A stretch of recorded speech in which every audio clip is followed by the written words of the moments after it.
It's over. The Senate voted to block the millions of dollars needed to close the prison at Guantanamo Bay, Cuba today. The House of Representatives voted down a similar measure last week. Lawmakers say the president has not presented a solid plan for what to do with the prisoners. Congressman Ron Paul, Republican of Texas, joins me now. Congressman Paul, welcome to the show. Should Guantanamo Bay be closed as a prison camp for detainees? Why? Sure, it should be closed because we don't need it. It was unnecessary. The way these prisoners were captured were very questionable. They haven't had really due process, so the real thugs that need to be tried, they ought to be tried. But they've deleted the funding mainly because the Republicans have really won the argument, because they turned this into, you know, if you don't support the continuation of these military tribunals and you don't support Guantanamo, means you support sending these people into your district and they'll be your neighbors.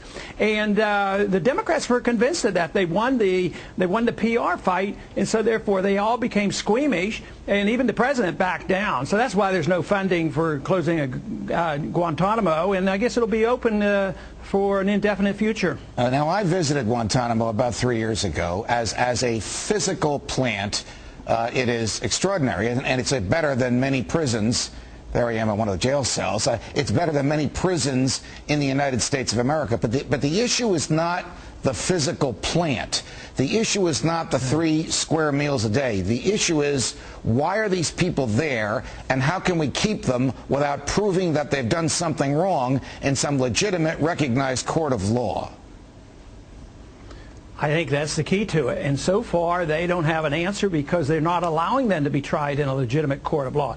I think a good example was set with the individuals that were involved with the bombing of the towers in 1993. I mean, we even went into Pakistan, arrested them, brought them over here, tried them in our court system. And they're not our neighbors. They're in a federal prison, and nobody feels threatened by them. So I'm not so sure why they're so determined not to pursue the law. Anyway, it's been politicized enough, and it looks like the politicians are going to win this argument, and the rule of law will not win. Should the government be regulating credit card companies and tell them what kind of interest they can charge and when they can penalize people, or should the free market do this?